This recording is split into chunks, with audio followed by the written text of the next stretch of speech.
All right, I'm going to take a couple of minutes and walk you through your final exam. Some of you guys have taken a final exam before, some of you have not. So I want to make sure I give you all of the details you need so that you can do well on this last exam, if you will. Basically, the reason we're having a final exam is it gives you an opportunity to show everything you've learned for the year. When you calculate it out, we've spent around 36 weeks, almost 180 days, and approximately 270 hours together in our classroom. Because we've spent that much time together, you should be able to have evidence of the things you've learned. There are 5 categories, and you can see them listed here. There are 5 categories of things we've learned. And every single assignment, every single activity, every single story we have read connects and falls under one of these 5 categories. Number 1 is expository texts. Number 2 are fiction texts. Number 3 is being able to make connections between the two. Number 4, the elements of plot, which is just simply connecting with your fiction. You know, this is the introduction, this is the climax. And then number 5 are your text structures, and those are the different ways the author organizes an expository text. So this exam is going to show me and show yourself how much you've learned in regards to these 5 categories. And you can see here at the very bottom it says to follow your directions carefully. If you do not follow the directions carefully, your grade will be lowered. So that's why I'm making this video, so that you know exactly what it is you need to do, and so there will be no excuse for doing it incorrectly. May 21st is when this is due. I gave this assignment to you on May 1st. It's May 6th. It's Tuesday when I'm recording this video, but you've had this since May 1st, so that gives you approximately 3 weeks to complete the assignment. This is not something we are doing in class. This is something for you to do on your own. Use the morning. Use your morning tutorial times from 8 to 8:20. Use ACE periods if you need to.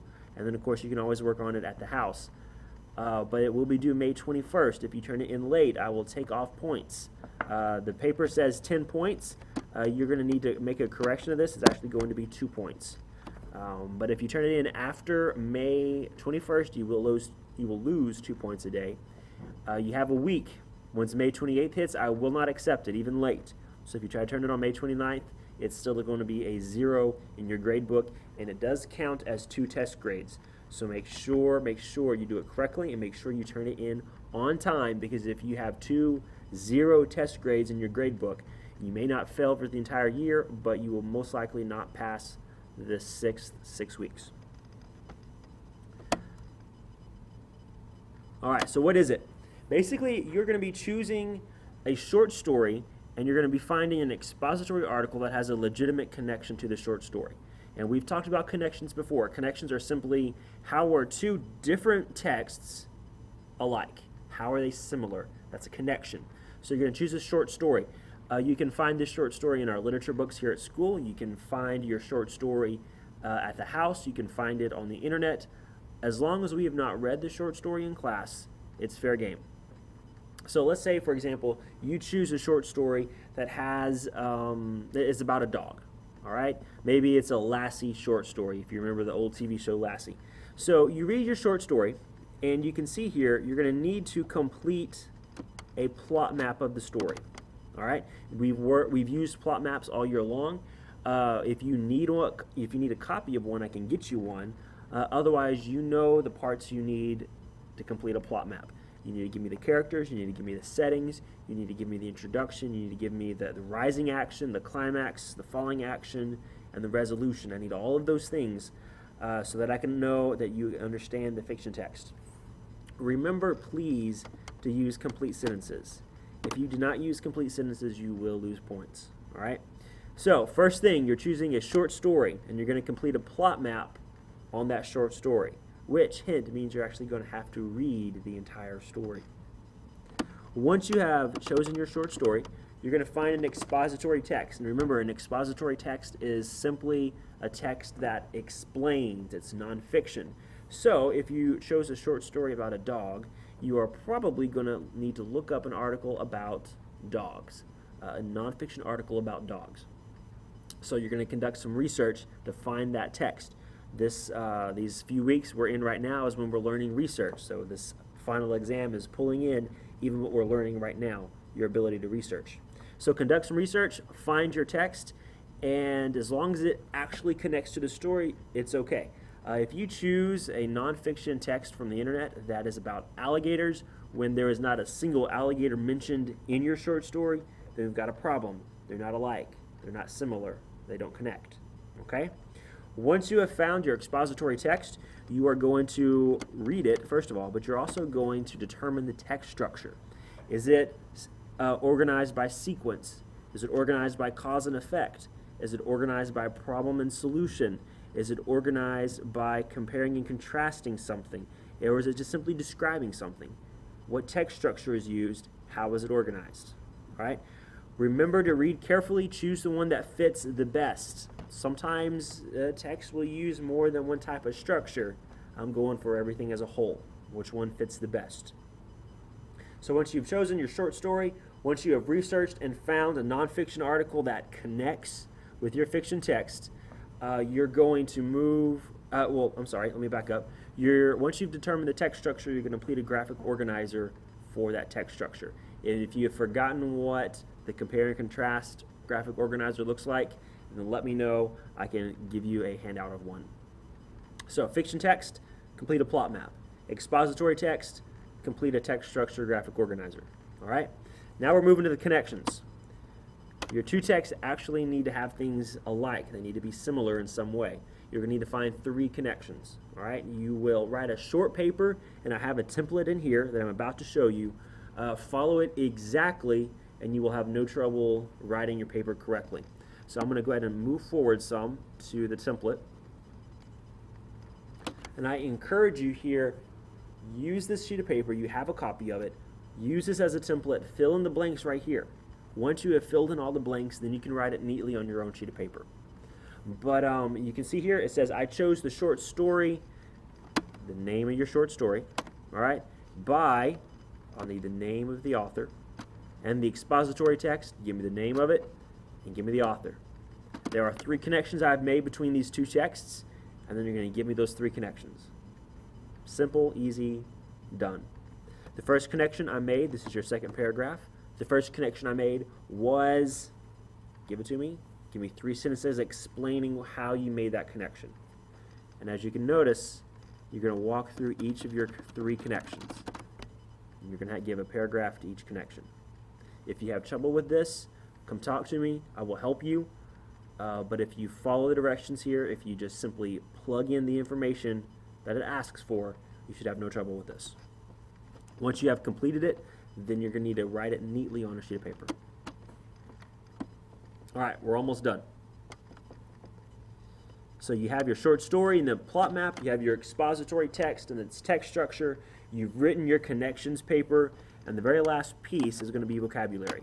One thing I've stressed a lot this year is finding the correct definition depending on the context. So you're going to need to find 5 words, doesn't matter if it comes from the short story or the article, but you're going to find 5 words. I have to approve them. This is a 15-second conversation. Mr. Bradley, will these 5 words work? I'll look over it. I'll say yes. I'll say no. You'll go find the definitions. You can use the dictionaries in the classroom. You can use dictionary online, but you're going to need to choose the definition that matches the context of your story. Okay? And then at the very end of this, I have a template here for you to use. Give me the word, give me the definition, and then tell me how you know that's the correct definition.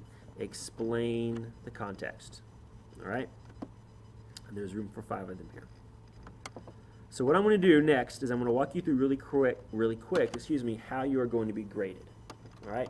For your expository text, if you choose the correct text structure, you're going to get 3 points. If you choose one of the ones that maybe one paragraph was sequenced when the rest of the article was compare and contrast, I'll give you 2 points, but you need to be able to prove your answer. But then if you just did not choose it correctly at all, you'll get 1 point. So if you choose the correct text structure, that's one part. The next part is actually filling the graphic organizer out. If you do so correctly, you get 3 points. If you tried, but you just didn't get it, you're going to get 2 points. And then you only get 1 point if they're all wrong, but you at least put something on the paper. If I don't get a graphic organizer, period, it's 0 points. When you turn in this information, if you give me the expository article from the internet, you'll get 1 point. If you turn in the graphic organizer, you get 1 point. So when you add all of this up, you can get a total of 8 points for this part of the final exam.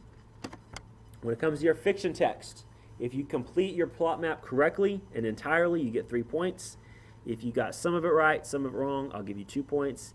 And if you just didn't get anything wrong, or you did not use complete sentences, then you only get 1 point. So be sure to use your complete sentences. That'll give you a total of 3 points.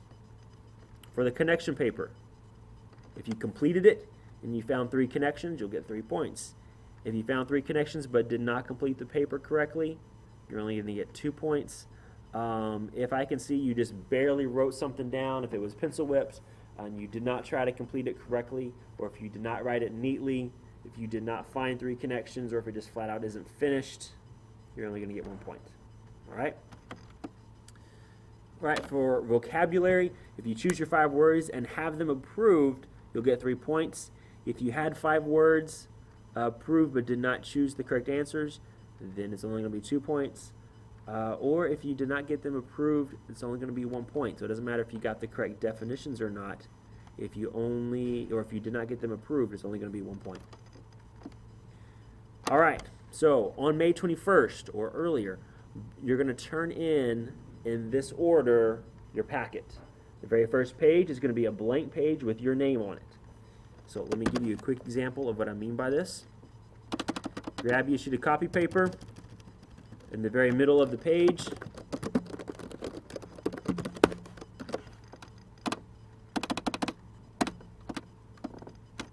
that's what I want it to look like. Your name is all I need on the very top. This is ironic. You do not have to use MLA for this page. I simply need a blank sheet of paper with your name in the middle. Okay? All right, right below this blank sheet of paper with your name on it, you're going to turn in the short story. Right after the short story is going to be the plot map. After the plot map in your packet is going to be the expository text you research and find online. Afterwards, you're going to have the text structure graphic organizer. After that, you're going to turn in the connections paper. And then after the very last thing is going to be your vocabulary page, which is at the very end of the packet you already have. If you turn them all in correctly, in order, you'll get 3 points. If you have all of these pieces but you didn't follow these directions, you'll get 2 points. And if you're missing anything, you'll get 1 point for a total of 3. So if you're curious, all of this added together is going to be 20 points. 8 points for the expository text. For the fiction text, you can get 3. 3 for connections, 3 for vocabulary, and 3 points for turning it in correctly. Final score of 20 points. If you get 20 points, that is the same thing as getting a 100. All right? And then, of course, as it goes down, the grade gets lower and lower. So, at this point, you may have some questions, all right? Once you have started working on this, you're probably going to have some. Make sure you ask. Do not wait until the last week. Do not wait until the day before this project is due to start asking questions, all right? I've had it happen to me over and over again. Students will come to me at the last minute and say, but Mr. Bradley, I don't understand this. I don't know what to do. Well, why didn't you ask 2 weeks ago? All right? Make sure you are working on this now. My recommendation to you, you have approximately 3 weeks for the project. During the first week, find your short story. During the second week, deal with your expository text. Third week, write your connections paper and look up your definitions. If you break it up that way, it is not going to be a lot of work. But if you wait until the very last minute to start working on this, your grade will not be a very good grade because it will show that you did not do your best. Okay? Once you've completed it, once you've turned it in, congratulations, you've done it. All right? It's been a long year. You've learned lots. All right? And I'm proud of you guys. You've done well. Finish strong. Finish well. And I look forward to seeing the work you guys turn in. If you have any questions, make sure to ask.